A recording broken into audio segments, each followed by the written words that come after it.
will be remembered for the rest of the time. And here we go. The grand finals of BlizzCon is upon us.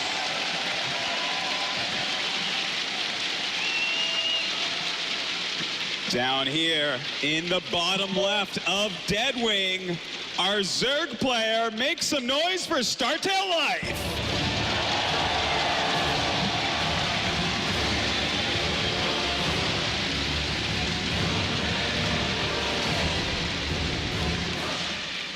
And his opponent to the north in the top left from Team Acer, it's MMA!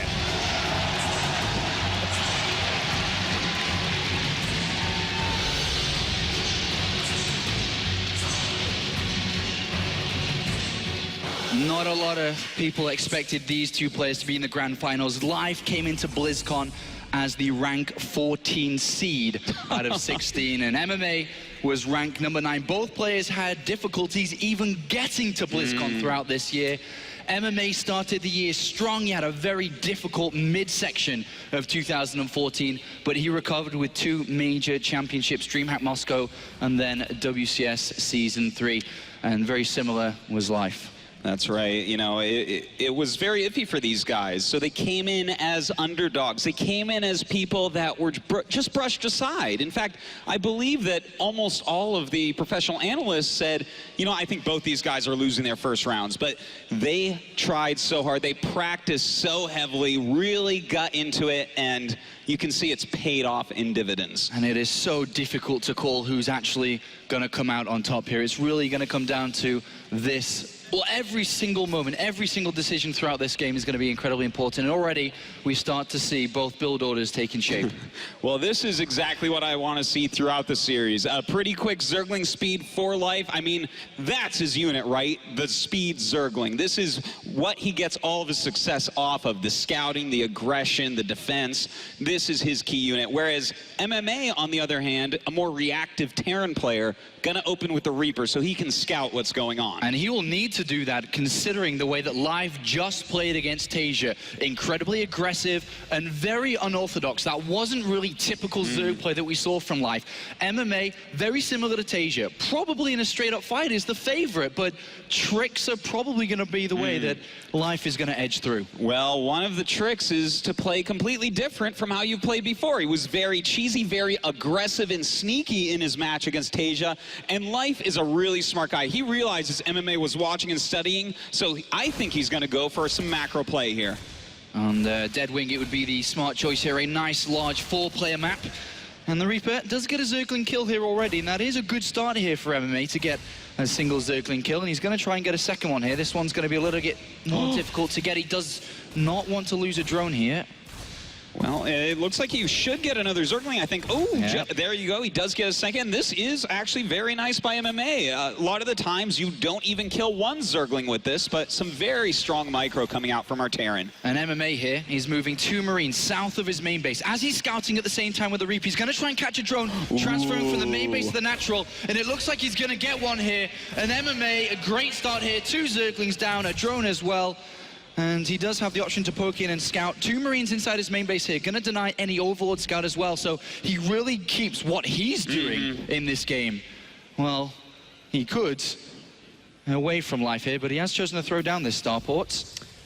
Maybe a little bit worried about potential Zerglings coming towards the front here. Yeah, he definitely could be. He realizes speed could be finishing up pretty soon, and he is right about that. It is just about finishing right now, so Life will go out and scout, but you're right, Apollo. So far, MMA taking a little bit of an advantage, and this could get into Life's head a little bit. To lose 2 Zerglings and a drone to a Reaper, it's pretty uncommon for Life. That is pretty uncommon here, but the game continues on here as we have Life at 46 applied, MMA to 39. The first couple of Hellions are coming out now, and this is where MMA is going to be able to continue his pressure with that first Reaper.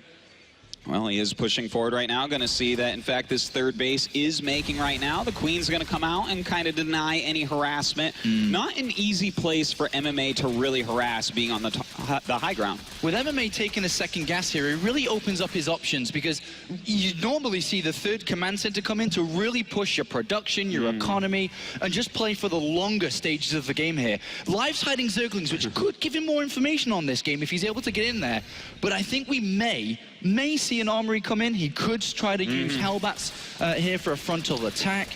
There is the armory coming in, so it looks like we are going to see that. But there is an Overlord very, very close here for life. And that's right. If he pokes up and sees the armory, he's going to know all he needs to know to be able to stop this. But still, it is a very tricky push to stop. Right. You know, you have a couple medevacs, a whole bunch of Hellbats, and some Marines with stim behind that.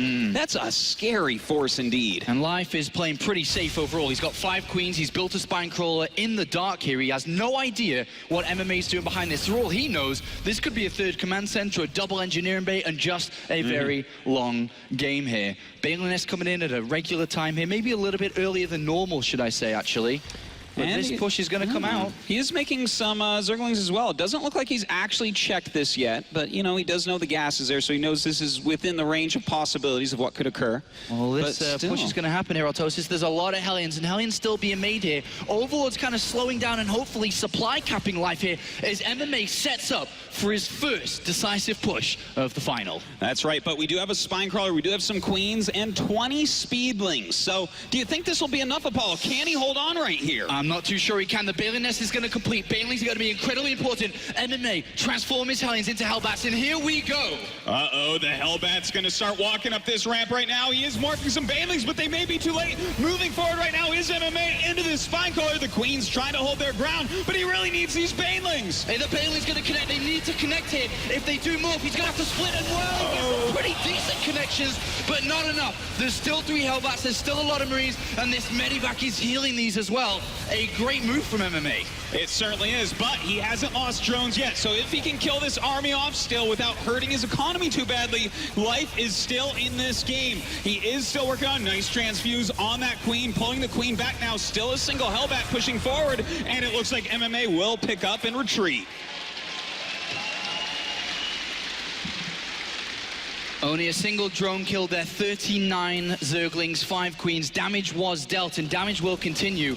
But Life has pushed the majority of this off. Actually, this drop here equals the drones from the original push, Autosis. That's right. But things to keep in consideration. No 3rd command center, no engineering base. 1-1 is done. We're going to see a lot of drones coming in from Life. He is going to take a lead in this game. You know, he did sacrifice quite a bit for such a powerful push, and for Life to hold it without really losing a lot of drones, I gotta say, I think Life is totally fine here, especially when you look at his upgrades. He's already got 1-1, he's starting Baneling speed and even +2 carapace, and that is miles ahead of where MMA is at. All right, well, extra production coming in here for MMA. He salvages his bunkers. He thought there could be a counterattack coming in here, but that is not the case. He's going to start to feel out this game a little bit more because that's all he's seen was that push. Doesn't really know exactly where he is in this game, but as we can see as observers, there is a 20 supply difference here for Life, who does see that 3rd command center about to be taken. That's right. Those scouting Zerglings actually doing a great job for him. He understands the timing of this 3rd base, and he can adjust accordingly. Now, he does have another hatchery on the way. No 4th base. Okay, just this second starts up his 4th base. He's already taken down the rocks. His creep spread looking okay, but not quite as good as he'd like it right now. Well, MMA does have a drop on the left-hand side here, but Mutalisks are starting to come into this game here with 4 in the production tab. These Hellions must get some damage done here for MMA. But as we can see, there's already units here for Life. He's expecting this type of play, and that's very easily dealt with here. And with the Mutalisks popping out, this will be pushed back very easily. That's right. So still not a lot of economic damage done to Life. And, you know, we always talk about how he's an aggressive Zerg. He's in your face. He's sneaky. He's cheesy. But really, this guy is fantastic at macro play, too. If you don't kill any of his drones, he's as scary as any other Zerg in the world. And even though this game may look very equal for the majority of people right now, the big difference are those upgrades. Once these 2-2 upgrades complete here for Life, every fight he takes will be so cost efficient here. He's going to get fantastic trades with MMA, and that's where he's going to start to, you know, further his lead. Well, MMA right now pushing down. He does have quite a few medevacs. Probably going to look to push back some of this creep. And if he can do that, it's going to be really nice for him. These bases are kind of close together. Not a lot of creep at the moment, but it looks like Life wants to come in and try to kill this army off. Yeah, there's not a lot here from MMA. He boosts back towards his Hellions and actually give a bit of support in this fight here. Life is fighting in this army, and he pushes his back once again. How much and how many reinforcements does MMA have here to help out? As once these buildings go down, that is it. And there's a lot of units here for MMA. Oh, that's right. Already 2 medevacs picked off right now, though, so Life did do some damage with this. He got rid of all the Hellions as well, so those are some strong kills. But overall, MMA still fine. All right, the game continues on here. Those upgrades about to kick in here for Life, +2 attack finishing. He's getting his air upgrades for his Mutalisks. And at this point here, MMA needs to start dealing damage here to Life. He really hasn't been able to do too much in this game. He's got fantastic production set up, but he's just slightly behind the curve here. 20 supply behind. Life going in again. And he does get a nice surround off these Mutalisks pushing forward right now. Life trying to mix it up more and more and more. Some few Banelings coming up. The Marine count is getting a little bit lower, but reinforcements do come in, and it looks like he will hold on. Yeah, trades once again here, and Life kind of winning these fights. He's extended his lead by a 30-odd supply hit. Scan from MMA, having a quick look in between the bases here. What kind of units do we have? How kind of saturated is that fourth base? And he sees there's no gases on that fourth base. A pretty big tell here for MMA to slow down the aggression a lot, knowing that Life's Zerg count could be a little bit low, that there isn't full saturation on that base. He doesn't need to keep on being hyper-aggressive. He maybe feels that he's a little bit closer in this game than he was first anticipating. Yeah, I think you are definitely right about that. He's got to watch out for the mass amounts of Zerglings, but hold on, we do have the Mutas going into the main base, multiple turrets going up, but they're a little bit too late. He will get right into this main mineral line and be able to, not quite take out the turret. Very nice repair by MMA, but he will lose quite a few SCVs. Yeah, losing 5 so far, and he is going to continue to lose on that turret, getting very, very low, but with more SCVs coming to repair, he will hold on from this point, but he did lose 7 SCVs there, and as you can see, the supply still furthering for Life here, 180 to 140. MMA does have those two upgrades complete now, so the upgrade advantage pretty much disappeared here for Life. That's right. He's fought right back into this game. Still no fourth base for MMA, but that's okay because Life hasn't taken his 5th yet. When Life does end up doing that, though, it's really going to split him up from where he's got most of his defense. All right, well, Mutalisks looking for some weaknesses, and that is a naked mineral line. No defense there, but Life may not have quite seen that, as doesn't want to overcommit, does not want to lose these Mutalisks. Oh, and he is flying in right now. Ooh, some Widow Mines there. He's got to be very careful. MMA on top of this micro. Oh, Life may be going for a big attack. Bringing these Lings in to set off some Widow Mines. Doesn't succeed on all of them. No, those 2 Widow Mines are huge right now. They need to detonate onto these buildings, otherwise they're going to come crashing through. First 2 players got some really good hits here. One of the Widow Mines goes down. There's only 1 left, and that is a lot of Banelings here, Autosis. It certainly is, but we do still have a Widow Mine up there. In the meantime, MMA is trying to do another drop over at Life's side of the map. Will this bring Life home with his Mutalisks, though? It looks like yes, it will. Yes, it will. That gives MMA some more time to increase his army strength and kind of prepare his defensive once again. This drop, beautiful here from MMA, buying himself some necessary time. All right, it looks like MMA going to push out down his 3rd base ramp, trying to push back these Lings and Banes, does successfully do so, and he's got a great defensive position here, Paul. I think the attack timing for Life has actually come and gone. He has to back up and find a new strategy. He's chosen the infestation pit here, going to go into high blood. Hold that thought, as Life is going to decide to attack up into this. There's a lot of Marines up here. The Widow Mines go in and they get some pretty good connections. Oh my God, the Banelings rolling forward, trying to get all these Marines, even some SCVs being taken out. This Thor being targeted down, picked up by MMA. Some great micro with these medevacs. And the Thor goes down, but there's still a lot of Mutalisks here. How many Marines are going to actually hold on? Life has a supply advantage, but MMA starting to push him back from this 3rd base. That's right, but look at the supply, Apollo. MMA is so far behind, over 60 supply down. Does bro these Widow Mines, they get taken out by the Mutalisks. More and more Lings coming up, and Life presses his advantage. GG!